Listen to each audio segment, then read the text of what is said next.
And we have Nathan Champeau and Maddie Simcoe here with us to talk about their experience.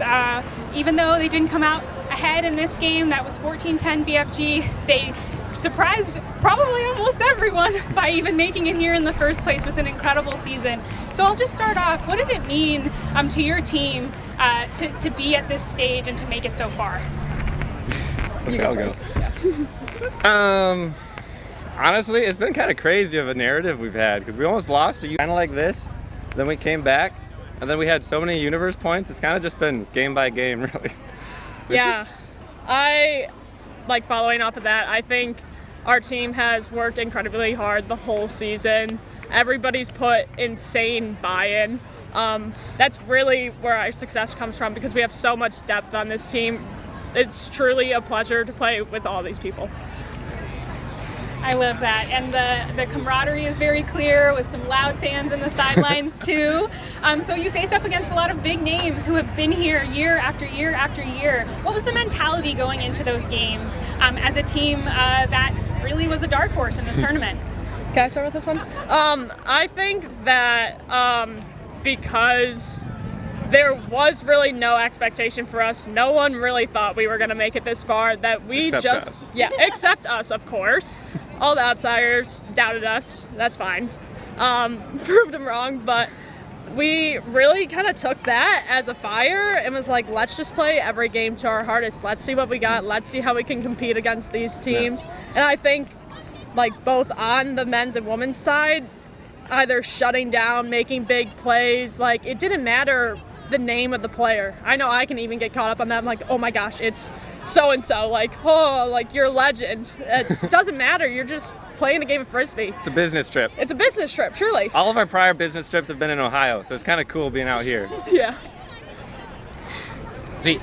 Your opponent today, BFG, is a very patient, handler-driven offense.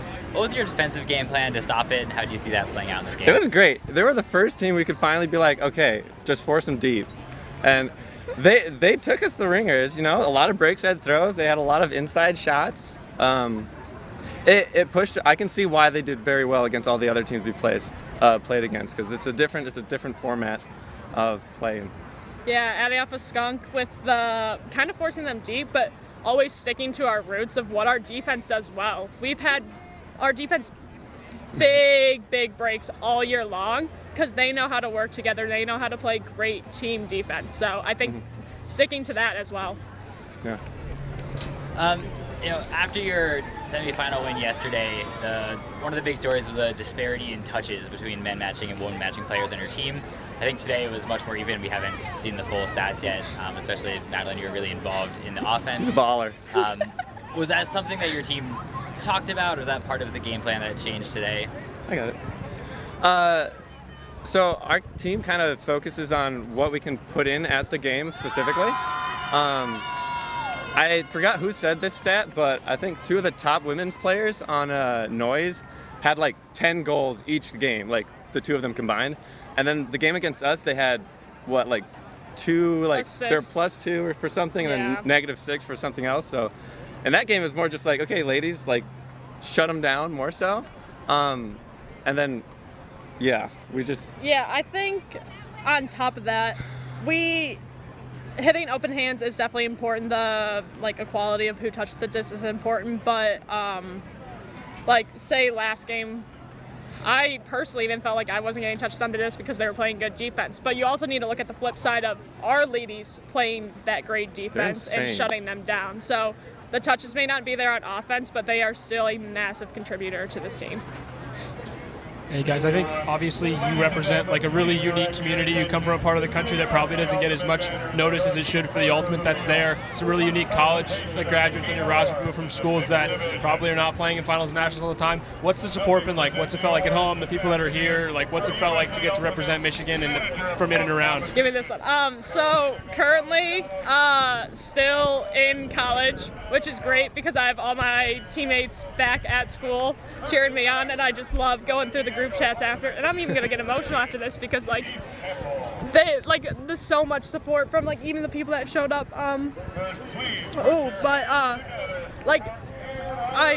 originally GB doesn't have a men's team. We're trying to start a women's team real hard. But like just being able to play with those guys and having them push me there, and then coming here and playing against and playing with great people, just honestly so much support. It's really great. Ultimate's fun. Yeah. It's fun. We care about it a lot. That's why I'm crying. Yeah. We love our team. Getting back to the game, in the first half, you guys were particularly successful in a lot of deep shots, hucks against the BFG D-line that they weren't able to come up and stop with. But in the second half, that dropped dramatically. Was there anything in particular that you noticed that they were trying to, adjustments that they made in that second half, or anything that they were changing Your to try O-line. and shake you up? Yeah, personally, I felt like my woman matching player was sitting deeper off of me just because of the first few deep runs that I did get, which I respect, but that makes me think a little harder when I'm on the field. How different ways that I can get open, trying to utilize that poach. I think all of our women still work really well together on O-line, recognizing those poaches if we need to send two or like splitting, that kind of thing. Yeah. I kind of forgot the question, but our team loves to play defense. Like, there's not a single other team, I think, in mixed that loves defense as much as our team. Like, there's a turn, and we're like, heck, well, I'm like, yes. Everyone else is probably like, oh, it's a turn, but we all love defense, even our O-line.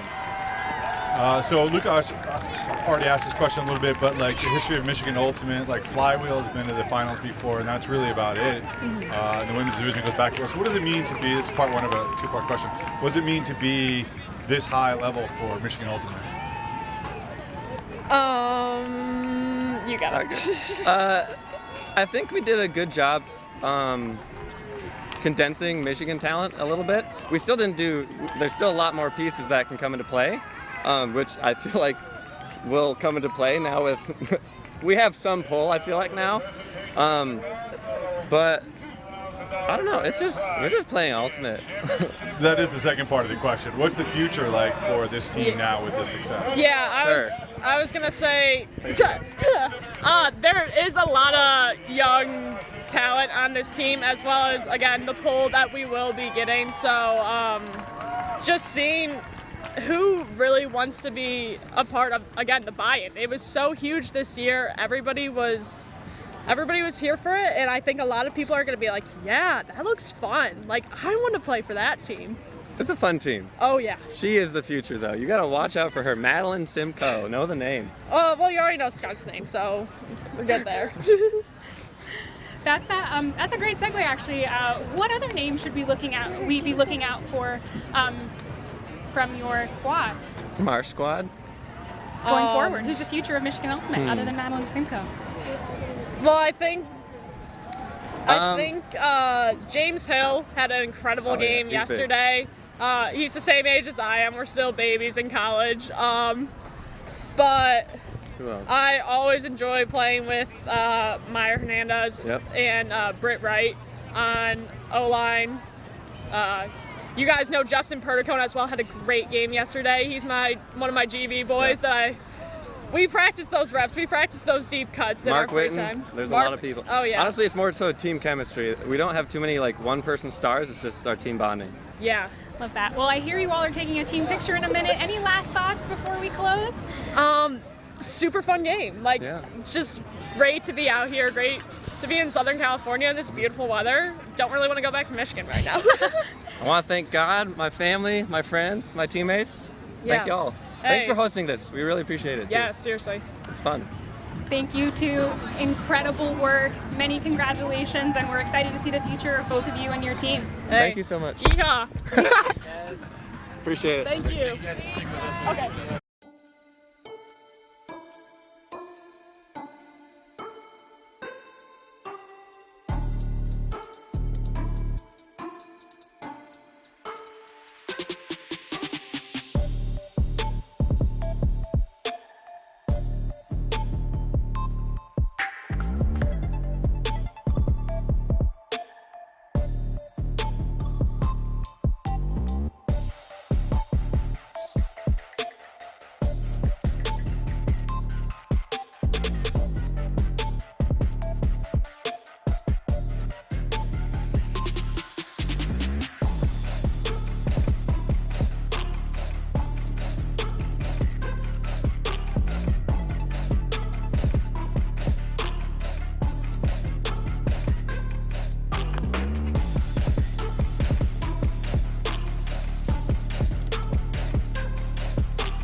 with Anna Maria Pape, Thomas Lynn, and Cheryl Sue from your 2021 Mixed Division champion, Seattle BFG. And to kick it off, folks at BFG actually have a question for us. We Take it away. So we kind of talked going into this tournament about like kind of forgetting about what is being put on the internet. Like we're just gonna be focused on ourselves, focused on our team. But we did check some multi-world things, and only one person had us winning the championship, Joe D. And Joe D became like a mascot for our team for the whole tournament. And we were like, who is Joe D? And why does he like us so much? And it was so exciting. So like Joe D's on our poster over there. And so we just needed to know who Joe D was. Well, Joe D is Joe Del Nero. He was one of the camera operators this weekend at the tournament. Joe. He plays Mixed Ultimate in Colorado. And so he's unfortunately no longer here to come receive the accolades, but we will pass this along to him. Maybe he's watching live right now. We love Joe D. That's awesome. That's We awesome. love you, Joe. All right, well, so you proved the rest of us wrong by winning the championship. Congratulations. What were the keys to this game for you all? I think just like the fact that everyone on this team really buys in and trusts each other, and everyone on this team contributes. It's like, this is actually Cheryl and my first year on the team, but we could see it right away when we joined that everyone cares a lot and everyone puts in the work, buys into the team, and just balls out, you know? We all love each other, and that's what this team is built off of. It's love, it's trust, it's hard work, it's grit, it's all of that, and it all came together to a championship. In the game itself, the first half, Hybrid came out really hot. They were, taking a lot of deep shots that were connecting well. They brought a lot of energy. What did you guys do to match that, to try and overcome that, especially in the second half, to take it away? So we talked at halftime about what works in Seattle is going to work here, and to not stress too much about what the other team is doing. Like, we have worked on our fundamentals, we've worked on our game plan throughout the entire season, and to not stray from that. And when we start to stray, that's actually when things might go wrong. And so we wanted to make sure that we stay true to ourselves and true to our system, and just go out and compete and grind. And that grind really came through in the second half. Was there anything in particular that you noticed Hybrid was trying to stifle from you? Anything that you found difficult that you kind of had to unlock in order to pull out this win? They set up their end zone defense they set up their defense in the end zone in a way that really challenged our skills and our spacing, and they keyed in on what we wanted. And so we just, again, our whole focus is on tempo and making sure that we don't fall into their trap. We just play our system with just tempo and get it going. But their end zone defense really caused problems for us. For y'all, your women matching players, obviously a very strong, a good group of folks there. In the second half, it seemed like there was maybe a little bit more intention on trying to get the disc to your women matching players. Was that an intentional shift, or was that just running the system and it happened to end up in the hands of your women matching players? Definitely running our system.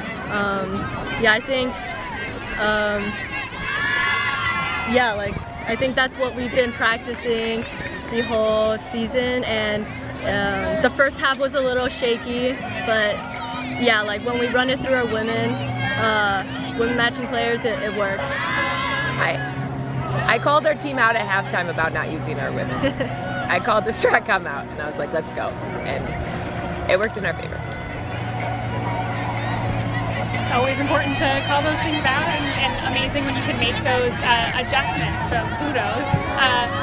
Coming in, it's been an undefeated postseason for you all, and exactly, right? And I can understand, right, with such a big title on the line, right, the first national title, you all have a world's title on the line. What was in each of your minds to sort of keep yourselves steady going into a high pressure game where you all were favored but could never count out your opponent?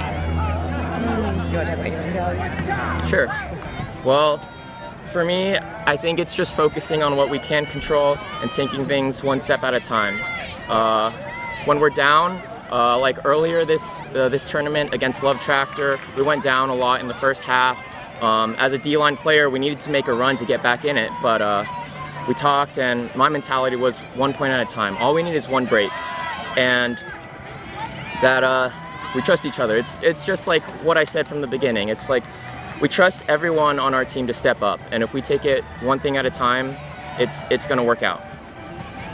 We say before every game to throw away outcome, and it's tough to do that in a national championship, and because people really want it, but the more that you believe into that and just trust the process, then it gets us there, and I firmly believe that throwing away the outcome really helped push us through.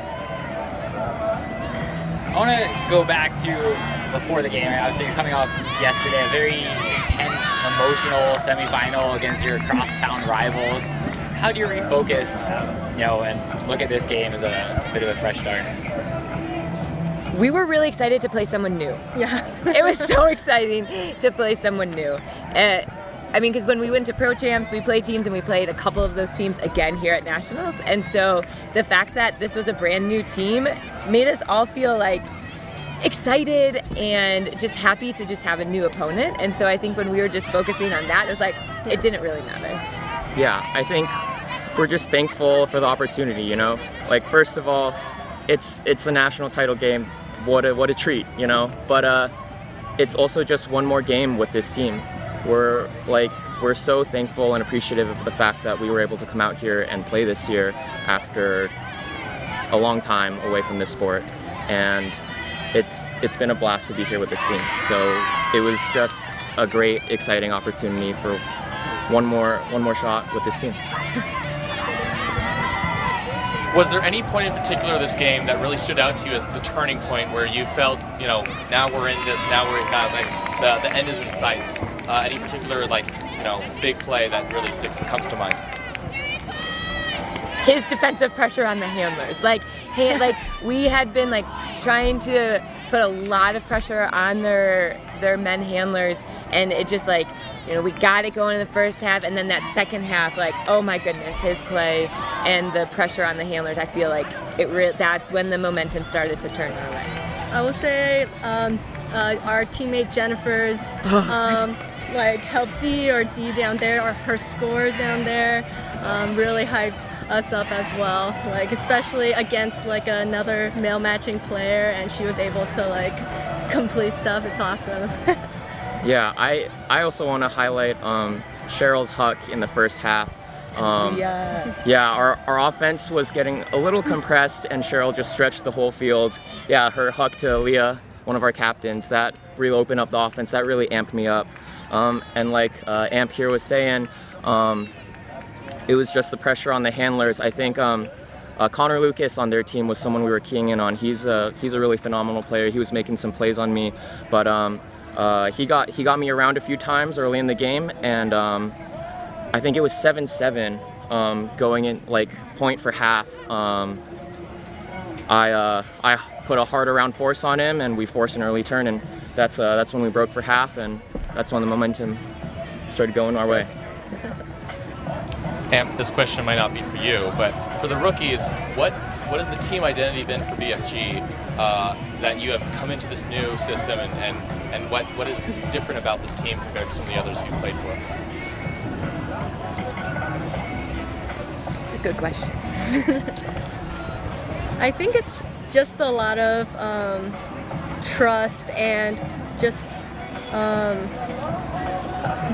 everybody having a role, and our teammates helping us strengthen our strengths, right?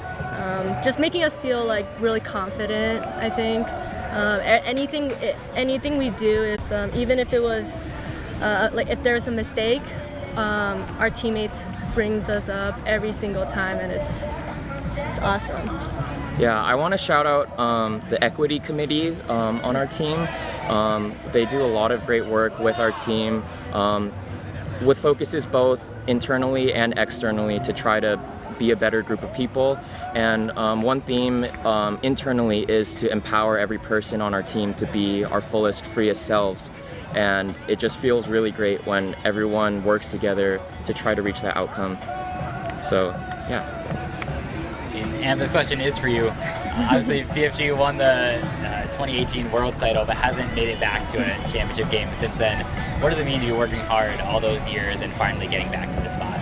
It was really exciting, especially because we weren't sure what this season was going to look like. There was a lot of up in the air, who was going to come back, who is not going to come. I know personally I almost didn't play and my husband didn't play, but then once it was formed, it was just a different group. Like, winning Worlds was amazing, but something about this victory is a little different, and it seems like it's been a long time coming, which I think makes it even sweeter. And thinking back on all of my previous teammates who weren't here today, we felt them here, laying the groundwork for us to be here, and it just feels like a wonderful celebration of current and former teammates and just all the hard work that everyone has put into it. Amazing. Well, it looks like your team's starting to celebrate over there, so we're going to let you get with them. Anna Maria Pape, Thomas Lynn, Cheryl Sue, thank you so much and congratulations. Thank you so much. Thank you.